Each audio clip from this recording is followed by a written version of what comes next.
Hello friends, welcome to BCom third year. TY आपलं start झालं आहे आता आणि थर्ड इयरमध्ये आपल्याला जो फर्स्ट टॉपिक बघायचा आहे तो आहे डिडक्शन अंडर सेक्शन 80.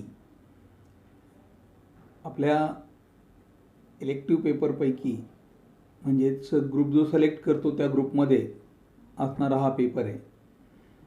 आता आपण आत्तापर्यंत इन्कम टॅक्समध्ये जे काही बघितलं त्याप्रमाणे आपल्या लक्षात हे येऊ शकते की इन्कम टॅक्सच्या ज्या टर्म होत्या त्या सर्व BCom सेकंड इयरपर्यंत बेसिक टर्म होत्या, पण इथून आता आपल्याला पूर्ण ॲडव्हान्स टर्म आहेत. म्हणजेच total income tax, income competition, tax competition, deduction या सगळ्यांच्याबद्दलची पूर्ण माहिती.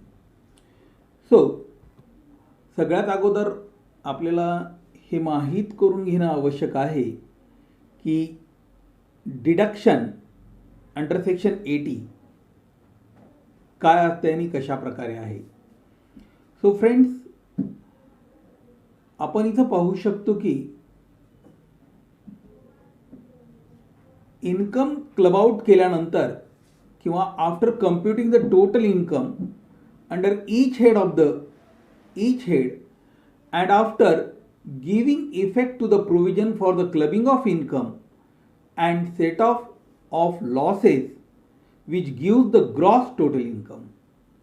जेव्हा आपण टोटल इन्कमचं कॉम्पिटिशन करतो त्याच्याशी संबंधात असणारे सगळे हेड जे आहेत त्याला क्लब आउट करतो, असणारे घटक काही मुद्दे सेट ऑफमधून झालेले लॉसेस आपण मायनस करतो, त्यानंतर आपल्याला जे मिळते त्याला आपण ग्रॉस टोटल इन्कम असं म्हणतो. आणि जे ग्रॉस टोटल इन्कम आहे त्यामधून आम्हाला इथं डिडक्शन्स काही अप्लाइड असतात, ते डिडक्शन्स आम्ही इथं घेऊ शकतो, वजावटी इथं करू शकतो.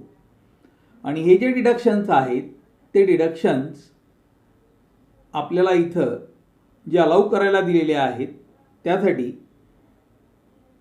Section 80C to section 80U यामध्ये आपल्याजवळ या डिडक्शनची माहिती आहे.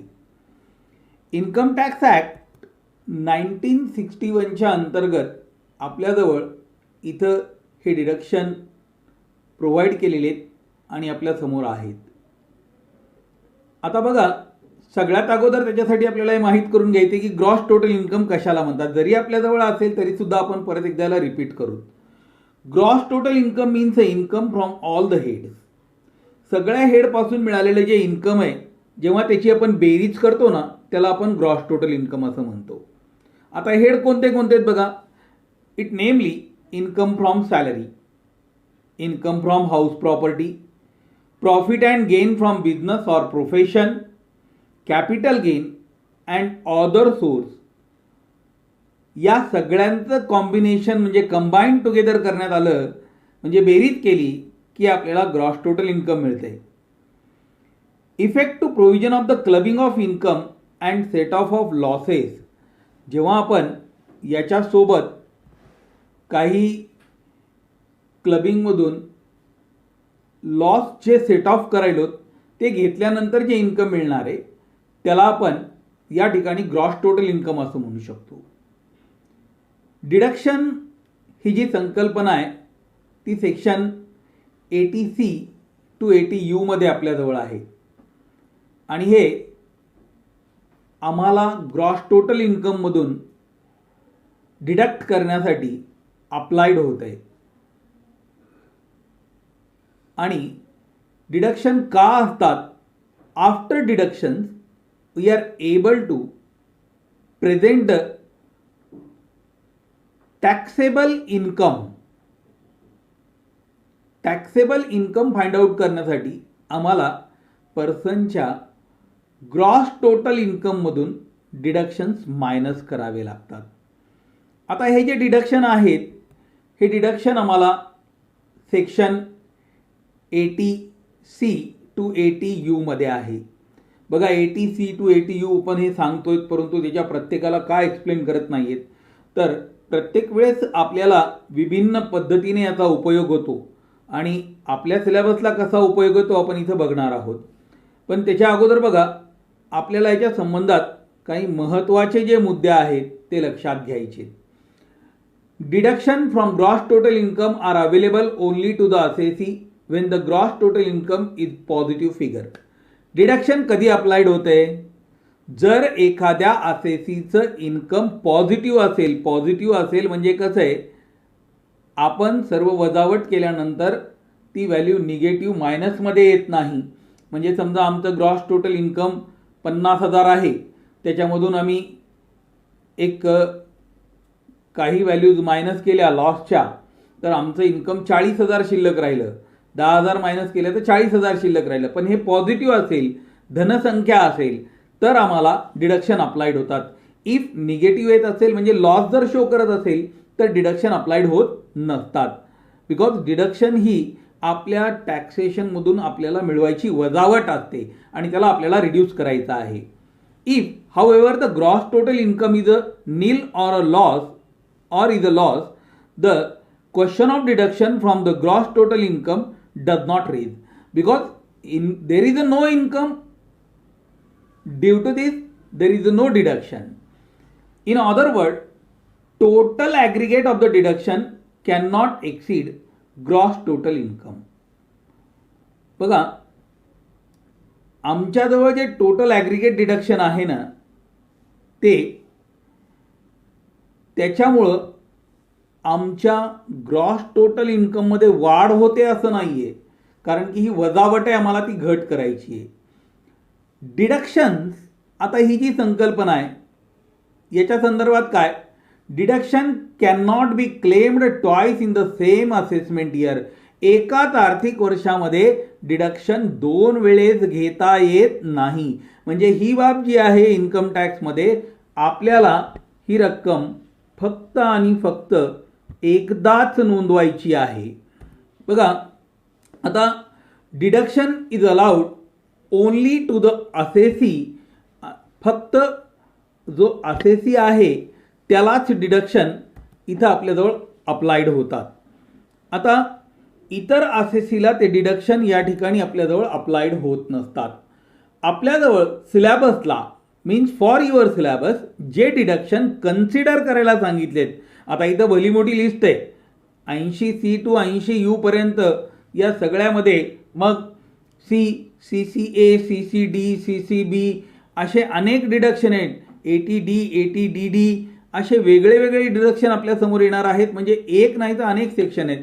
पण आपल्या अभ्यासापुरते इथं section ATC, ATD, ATDD, ATE आणि ATU एवढेच आहेत. सध्या आपण त्याच्या संदर्भातली माहिती घेऊत. मग बघा, इथं आपण अगोदर बघूत deduction in respect of the investment, जे की मोडतात सेक्शन 80C मध्ये. सेक्शन 80C मध्ये जे डिडक्शन आपल्यासमोर येतात ते डिडक्शन कुठले आहेत आणि त्याचा अर्थ ते कशा प्रकारे आहे, त्याला लिमिटेशन्स काय आहे, त्याची एक थोडक्यात माहिती आपल्याला इथं बघायची आहे.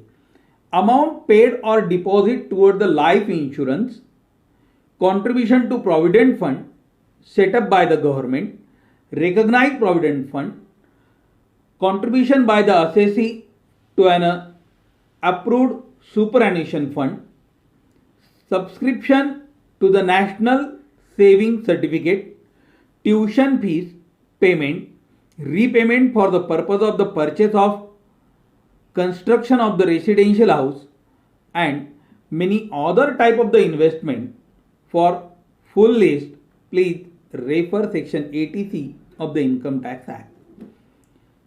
नॉर्मली इथं मी जे जसं आहे तसं याच्यासाठी सांगितलंय तुम्हाला. काय आहे याच्यात, काय काय येते, जेव्हा तुम्ही तुमच्या उत्पन्नाचा काही भाग हा लाईफ इन्शुरन्स प्रीमियम किंवा प्रॉव्हिडंट फंड जे गव्हर्नमेंटनं अप्रूव्ड केलेले आहे ते, recognised provident fund, contribution by approved superannuation fund, परत national saving certificate etcetera type of टर्ममध्ये तुम्ही ज्यावेळेस गुंतवणूक करता, इन्व्हेस्टमेंट करताना, तेव्हा त्याचं डिडक्शन तुम्हाला या सेक्शन 80C मध्ये दिल्या जाते. आणि जेव्हा 80C मध्ये डिडक्शन दिल्या जाते ना, आम्हाला इथं ATCमध्ये जवळपास 22 ते 25 हेडची यादी आहे, परंतु आपल्याला इथं तेवढी सर्वच्या सर्व प्रेझेंट करणं काही शक्य नाही. म्हणून काय आहे, त्याच्या रेफरन्ससाठी आपण एकदा नक्की सेक्शन 80C इन्कम टॅक्सच्या बुकमधून वाचून घ्यायचं आहे. आता हे जे आहे, the aggregate amount of the deduction under section 80C शाल नॉट बी एक्सीड ₹1,50,000. कलम 80C अंतर्गत जे आहे, मग आता काही लोक हुशार असतात, त्यांना वाटलं इन्कम टॅक्स म्हणजे डिडक्शनमुळं आपली व्हॅल्यू कमी होऊ शकते. मग मी काय केलं, जास्तीत जास्त पैसे इन्व्हेस्ट करायला सुरुवात केली. जर जास्तीत जास्त पैसे इन्व्हेस्ट करायला सुरुवात झाली तर मग काय होईल की लोक किती इन्व्हेस्ट करतील आणि आपलं इन्कम तर झिरो आणतील आणि कुठल्याच प्रकारचा टॅक्स देणार नाही. No no no. म्हणून काय आहे, ॲज पर द ॲक्ट गव्हर्नमेंटनं इथं त्याला लिमिटेशन दिलेलं आहे. म्हणजे 80C अंतर्गत फक्त आणि फक्त तुम्ही ₹1,50,000 डिडक्शन घेऊ शकता. 1,50,000, नॉट मोर दॅन 1,50,000 डिडक्टिबल काहीच नाही आहेत. नाव याच्यामध्ये जे आहे ना, या सेक्शनला इन्व्हेस्टमेंट सेक्शन म्हणून सुद्धा आपण पाहू शकतो बरं का. आणि या इन्व्हेस्टमेंट जे आहे ना, investment in provident fund, employee shares of provident fund contribution, national saving certificate, life insurance premium, children's tuition fees, परत आहे principal repayment of the home loan, म्हणजे जे घर बांधण्यासाठी कर्ज घेतलंय ना त्याची मूळ अमाऊंट बरं का, इंटरेस्ट नाही. तुम्ही बघितलं असेल, इंटरेस्ट आपण इन्कम फ्रॉम हाऊस प्रॉपर्टीमध्ये मायनस करतो. डिडक्शनमध्ये तिथं काय आहे, less deduct under section 24 interest on loan taken for construction or different type of purpose. But त्याची जी इनिशियल अमाऊंट आहे, ज्याला आपण मूळ रक्कम म्हणू, ती मूळ रक्कम तुम्ही जेव्हा जर परत केलेली असेल तर चालू आर्थिक वर्षात जर ती परत झाली तर ती तुम्हाला इथं डिडक्शनसाठी अवेलेबल असते. Investment in Sukanya Samriddhi account, Sukanya Samriddhi अकाउंटमध्ये तुम्हाला इथं गुंतवणूक जर केलेली असेल तर ती सुद्धा वजावटीस पात्र आहे. युनिट लिंक इन्शुरन्स प्लान, परत ELSS, sum paid to the purchase of the difference annuity, senior citizen saving scheme, अशा etcetera type of the term ज्या आहेत, ज्या आम्हाला इथून मायनस करण्यासाठी म्हणजेच वजावटीसाठी दिलेल्या आहेत, त्या ATC मधल्या या UTI, परत contribution to notified annuity plan of LIC, subscription to equity shares, debenture of any approved eligible issues, असे काही घटक होते. नाव त्याच्यानंतर आहे section 80D, deduction in respect of the medical insurance premium. 80D काय म्हणते, मेडिकल इन्शुरन्स प्रीमियम. बघा, जर तुम्ही तुमच्यासाठी मेडिकल इन्शुरन्स प्रीमियम जर दिलेला असेल तर त्याची वजावट इथं तुम्हाला याच्यातून घेता येऊ शकते. मग deduction in respect of the medical insurance premium for the self and family member is applicable here. स्वतःसाठी किंवा स्वतःच्या परिवारासाठी केलेला जो खर्च आहे, कशाबद्दल, मेडिकल इन्शुरन्स प्रीमियमबद्दल. जर मी आजारी पडलो तर ती इन्शुरन्स कंपनी माझा मेडिक्लेम देईल. या संदर्भानं जर तुम्ही डिपॉझिशन काही केलेलं असेल तर ते सेक्शन 80D मध्ये वजावटीसाठी पात्र होत आहे. Deduction in respect of the medical insurance premium for the parent, father, mother or both. इथं जे आहे फॅमिली म्हणजेच कसं असते, हजबंड, वाईफ, चिल्ड्रन्स, याला फॅमिली म्हणून ट्रीट केले जाते. पण याच्या व्यतिरिक्त जर तुम्ही तुमचे पालक म्हणजे आई आणि वडील यांच्यासाठी जर दिलेलं असेल किंवा दोघांसाठी जर दिलेलं असेल तर तीही वजावट आपल्याला या ठिकाणी सेक्शन 80D मध्ये घेता येऊ शकते. पण ही रक्कम किती असू शकते? आता बघा, जर नॉर्मल पर्सन आहे म्हणजे स्वतःसाठी जर मेडिक्लेम काढलेला असेल तर ₹25,000 त्याला डिडक्शन मिळवता येऊ शकते. परंतु जर इथं सिनियर सिटीजन असेल तर त्या सिनियर सिटीजनसाठी मात्र ती रक्कम ₹50,000 राहू शकते. म्हणजे जर आपण स्वतःसाठी मेडिक्लेम काढत आहोत तर आपल्याला जास्तीत जास्त ₹25,000 प्रीमियम देता येईल. परंतु जर आपण आपल्या पालकांसाठी काढत आहोत म्हणजे जे सिनियर आहे, सिनियर पॅरेंट्स आहेत, त्यांच्यासाठी जर काढण्यात आलेला असेल तर ते मात्र आपल्याला ₹50,000 मिळू शकते. आता त्यानंतर आपला तिसऱ्या डिडक्शनचा भाग आहे, deduction in respect of the maintenance including the medical treatment of a dependent who is a person with disability. Section 80DD काय बघा, इथं तुमच्यावर म्हणजे कोणावर, असेसीवर निर्भर असणारा एखादा त्याचा ब्लड रिलेशनमधला व्यक्ती असेल जो त्याच्यावर डिपेंडंट आहे, बट तो फिजिकली डिसेबल आहे, हँडिकॅप आहे. इथं काय आहे मग, सेक्शन 80DD मध्ये deduction in respect of the maintenance including the medical treatment of a dependent who is a person with disability. जो डिसेबल पर्सन आहे म्हणजेच हँडिकॅप आहे त्याच्यासाठी हे डिडक्शन अप्लाइड आहे.